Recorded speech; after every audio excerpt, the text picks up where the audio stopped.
For some of us, it's impossible to read the word regret without humming a little Frank Sinatra. And in some ways, the lyrics to his classic My Way might do quite well, introducing Daniel Pink's new book. It's called The Power of Regret, How Looking Backward Moves Us Forward. And he joins us now from Washington, D.C. for more. Daniel, it's great to meet you. How are you doing tonight? I'm very good. Thanks for having me, Steve. Not at all. Let's just talk a bit about the inspiration for the book, because I gather we have to go back a few years to your daughter's college graduation. What happened there? Well, I had a kid graduate from college in 2019, and I'm sitting at her graduation, and I'm having a kind of out-of-body experience because I can't believe this kid is old enough to graduate from college. I can't believe that I'm old enough to have a kid who's graduated from college. And I started thinking about my own regrets about being in university. I wish I had been bolder. I wish I had been kinder. I wish I'd taken more risks. And when I came back to talk to people about that, very sheepishly, I found that they leaned in a way that just staggered me, and that people wanted to talk about this topic, which I previously had thought was taboo. And that brought me on a multi-year journey to try to understand this profoundly misunderstood emotion. Let's do an excerpt from the book here as we dive in deeper. You write, some beliefs operate quietly, like existential background music. Others become anthems for a way of living. And few credos blare more loudly than the doctrine that regret is foolish, that it wastes our time and sabotages our well-being. From every corner of the culture, the message booms. Forget the past. Seize the future. Bypass the bitter. Savor the sweet. A good life has a singular focus, forward, and an unwavering valence, positive. Regret perturbs both. It is backward-looking and unpleasant, a toxin in the bloodstream of happiness. Okay, what have we got so wrong? First of all, that's beautifully written, I gotta say. Well done. Hey, thanks. What have we got so wrong about regret, in your view? Well, we've gotten two things wrong. Number one, a good life is not uniformly positive, and a good life is not uniformly forward-looking. What we know from 60 years of research in social psychology and cognitive science and developmental psychology and social psychology is that everybody has regrets. Regret is one of the most common emotions that human beings have. It is arguably the most common negative emotion that human beings have. It is ubiquitous in the human experience. This credo that you just mentioned of no regrets, truly, Steve, there are a few people who don't have regrets, and I'll tell you who they are. 5-year-olds don't have regrets because their brains haven't developed enough. People with certain kinds of neurodegenerative disorders like Huntington's disease or certain kinds of brain damage don't have regret. And sociopaths don't have regret. Everybody else has regret. And so what's weird is that this emotion, which I don't like, here's the thing, I don't like experiencing regret. It's negative, it's unpleasant, but it's ubiquitous. And you have to ask yourself, why is that the case? And the reason is because if we treat it right, regret is useful. Indeed, it's arguably our most transformative emotion. It can help us on an array of things if we treat it right. I'll pursue more on that in a second, but I guess I need to follow up by asking, when you talk to the myriad people that you do who say, oh, I've lived a life without regrets, do you simply not believe them? Well, I mean, I probe a little bit. So, I collected regrets from people all over the world, as you know. And, sometimes I had people who would say to me, I'd say, what's your big regret? Oh, I don't have any regrets. I have no regrets at all. Now, when I was a kid, I bullied another kid and I felt bad about it for 40 years, but I don't have any regrets. That is, there's such a stigma to the very word that people seem allergic to it. People want to avoid it, but it is truly ubiquitous in the human experience. There are a few people for whom they feel like they don't have regrets because they've adequately processed them, but that's a very small number of people. When you probe just a little bit, you discover that every human being has regrets. You referenced a second ago this World Regret Survey that you put together, and I just wonder what was it like for you to look through a litany of, regret after regret after regret after regret? What was that like? It was weirdly fascinating and uplifting. So what I did is I established a website called the World Regret Survey. And to date, I just checked today, We have now over 21,000 regrets from people in 109 countries. Over 21,000 regrets from people in 109 countries, where people are describing their biggest regrets. And I read through, for the research in this book, I read through the first 15,000 of them, and it's fascinating because at some level, when people are telling you what they regret the most, they're telling you what they value the most. So it was just a really kind of, in a weird way, this beautiful chorus of longing, this beautiful chorus of human aspiration. And so I would thought that it would bring me down, but it actually lifted me up.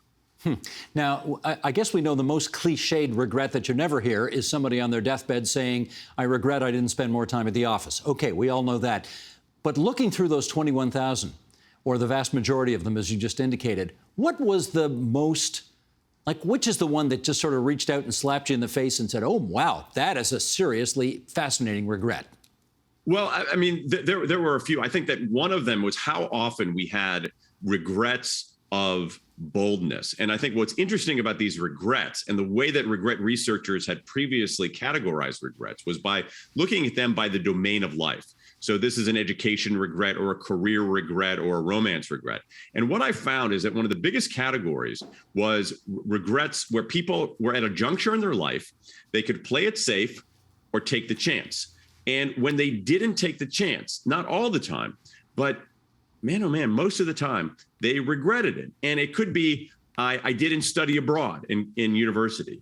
I have lots of regret. I mean, hundreds of people who say there was somebody I liked romantically years ago. I wanted to ask him or her out on a date, but I was too chicken to, and I didn't.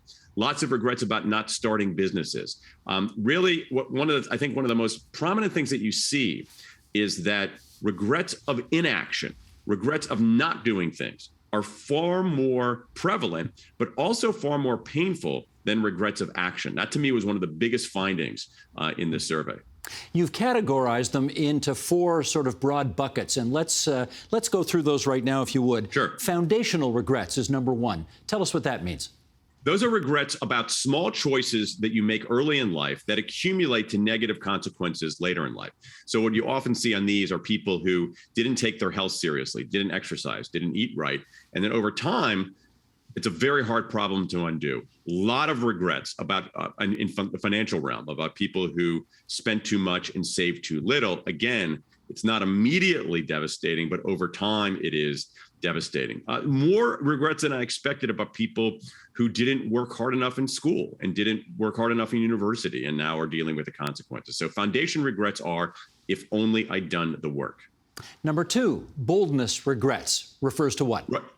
We talked about those a moment ago. These are regrets about people who didn't travel, didn't start a business, didn't speak up, didn't stand up for something that they believed in, didn't pursue a romantic interest. It's really a case of having a moment in your life where you could take the chance or not. And when people didn't take the chance, overwhelmingly, they regretted it. So boldness regrets are, if only I'd taken the chance. Number three, moral regrets, an example of which would be what? Marital infidelity, lots of those. A lot of regrets about bullying. A lot of regrets about other kinds of sort of lower grade cheating and stealing. So people who shoplifted and still feel bad about it, people who might have swindled a business partner. More regrets, again, you're at a juncture. You can do the right thing. You can do the wrong thing. When people do the wrong thing, I mean, Steve, most of us regret it. So moral regrets are, if only I'd done the right thing. Number four, connection regrets, which are what? Connection regrets are about relationships, and not just about romantic relationships, but about the full sweep of relationships in our lives. And what typically happens here is that you have a relationship with a sibling, with a parent, with a kid, with a friend that was intact or should have been intact. And it comes apart, and it usually comes apart in undramatic ways, a slow kind of drift. One person wants to reach out. They don't, because they think it's going to feel awkward. They think the other side's not going to care. So the drift widens, and then sometimes it's too late. So connection regrets are, if only I'd reached out. And what's interesting about these regrets, from these 21,000 regrets all over the world, is how universal they are. If I were to show you this database and just show you the field with the regret and block out the identifying information about gender or age or where they're from, I think that you would have a hard time distinguishing a 38-year-old woman from Toronto from a 58-year-old man in Kuala Lumpur from a 17-year-old in Sheboygan, Wisconsin. Fascinating. The one line, and I know you've heard it 1,000 times as well, is that what's the point of having regrets? It's in the past. The past is past. We can't do anything about it. So what's the constructive use behind it anyway? How'd you like to take a kick at that? Sure. I mean, I think that it's an important question because it's the way that we deal with regret is important. So we typically think of it in this very binary way. We can ignore our regrets. Okay. That's, as you're saying, that's in the past. Can't change the past. Don't worry about it. Look forward. That's not a particularly good idea. That's a recipe for delusion. The other danger is that we wallow in our regrets. We spend our time living in the past. We ruminate on those regrets. That's a bad idea too. That's a recipe for despair. What we want to do is look our regrets in the eye, look at our regrets as signal, as information, as data, and do something about them. Confront them systematically, confront them systematically, draw lessons from them, and use those lessons going forward. And we have in social science so much evidence that doing that helps us become better negotiators, helps us become better strategists, helps us become better problem solvers, clearer thinkers, and finding greater meaning in life. That is, if we confront our regrets, don't ignore them, and don't wallow in them, there are an array of benefits because regret is part of our cognitive machinery. It's there for a reason, and we can enlist it as an engine for progress. What's the biggest reason people give you for their either unwillingness or failure to confront their regrets and therefore learn from them? I think it's twofold. It's a great question. I think part of it is discomfort because regret doesn't feel good. And so our instinct sometimes is to avoid that discomfort, just to bypass it. What we need to do is use that discomfort as a signal. I think that's one part of it. The other part is that truly, I don't think that, especially in North America, we have done a very good job of helping people deal with negative emotions. We don't instruct people that negative emotions are part of life, and there's a systematic way to confront them and use them. So what happens is that we either blithely say, "Oh, no regrets, I'm all positive all the time," or we end up getting debilitated by them. And so what I think more broadly is that North American society needs to have a kind of reckoning with negative emotions and needs to help people of all ages say negative emotions are part of life. They don't need to bring you down if we respond to them in a coherent, smart, systematic way. What kind of qualities do we need to have as people in order to be open to the notion of we've got regrets, we're going to look into the past at them and learn from them?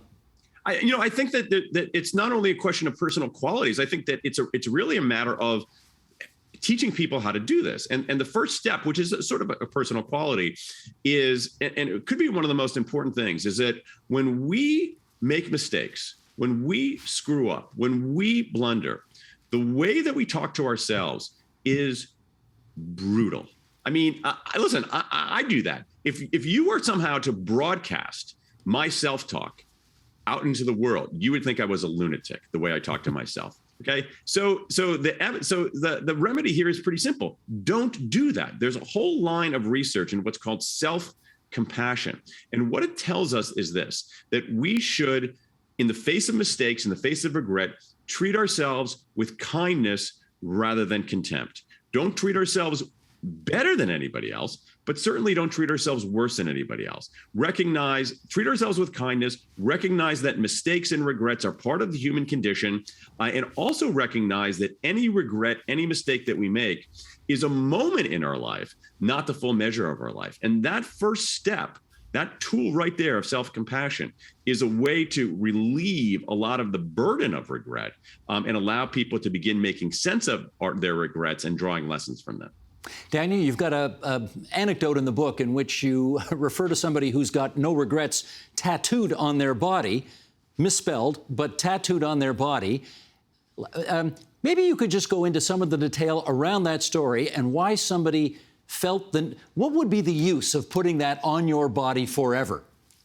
Well, I mean, I think it's a sign of, it's either a sign of commitment or weak commitment. I'm not sure what.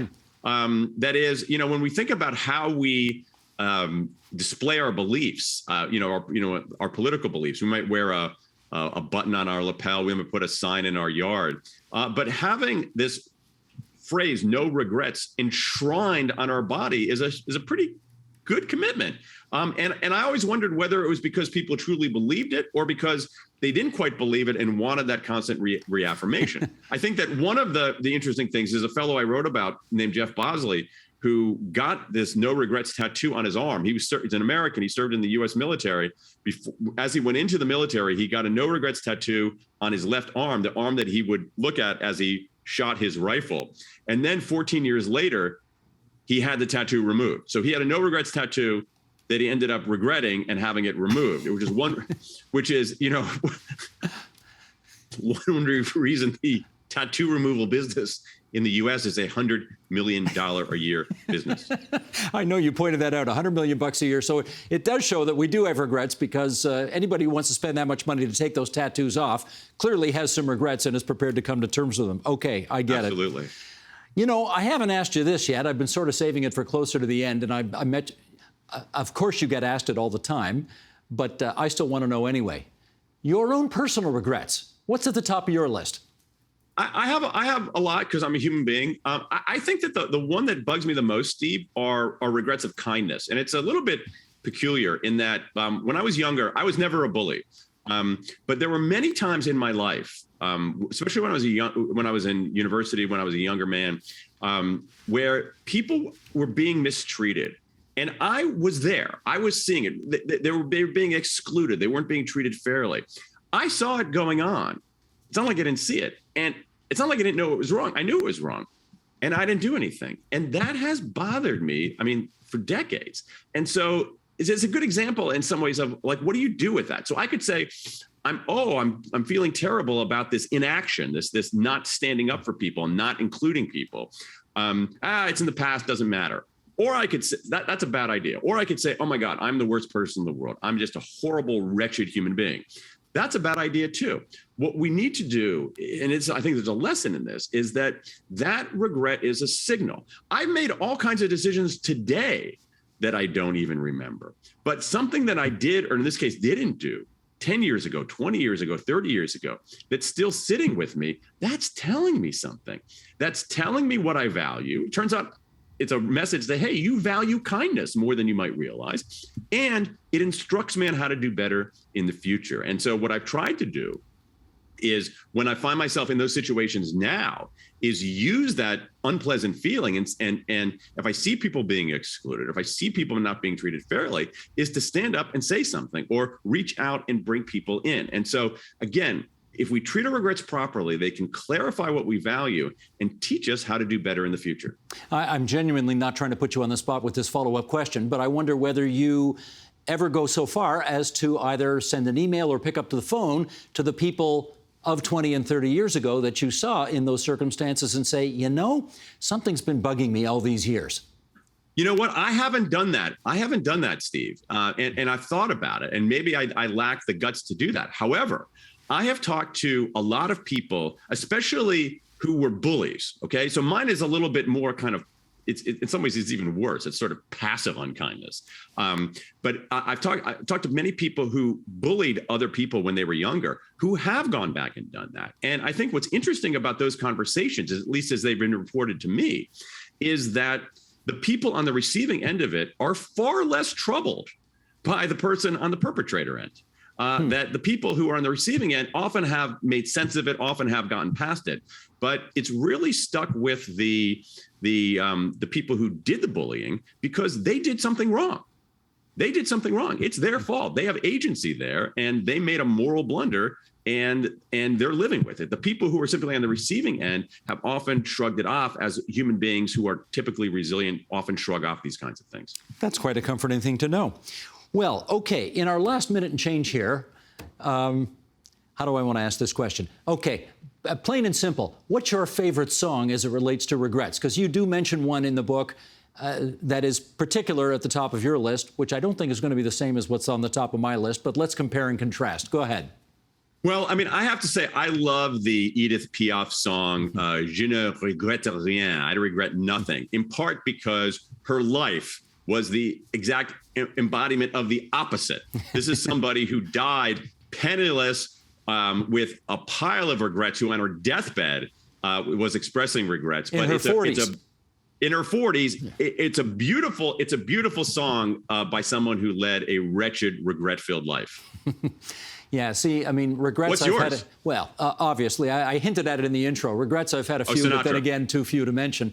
I did what I had to do. I saw it through without exemption. Anyway, how can you not love that song, particularly since it's written by a Canadian, right? Paul Anka. Of course. Now, here's one thing, Daniel, we can both agree on. What's your favorite hockey team? Oh, the Leafs, no question. Go Leafs, go. Okay, that's very weird because you're in Washington, D.C., but we love Yes. the fact that you're a Leaf fan. Is it appropriate to put on the list of lifelong regrets the fact that the Maple Leafs have the longest futility streak of Stanley Cup champions, now going on 55 years? Well, you know what? It's actually, this is an important kind of sociological and metaphysical distinction that you're making here, Steve, because regret requires agency. Okay, so regret. So it's not my fault that the Leafs haven't won. So what I'm experiencing is disappointment, not regret. So the people who should have regret are, well, the people who own the team and run the team, not those of us who go to Washington Capitals games wearing Toronto Maple Leafs jerseys and have Washingtonians say, "What?" Which I find I'm deeply impressed with that. I think you need to keep doing that. And I'm going to disagree with you a little bit. As a fan who screams and loses his voice at almost every game I attend, you know, I feel I do have agency, and it feels like if only I cheered louder, maybe they'd do it this time. But I guess Wait till not. next season. Wait till next season. How many years have we been saying that? Anyways. 56. 5. Yeah. Good for Colorado. Good for Colorado. Daniel Pink, it's been so great having you on the program. The name of the book is The Power of Regret, How Looking Backward Moves Us Forward. You make the case, and we're glad you made it on TVO tonight. Many thanks. Thanks for having me, Steve. The Agenda with Steve Paikin is made possible through generous philanthropic contributions from viewers like you. Thank you for supporting TVO's journalism.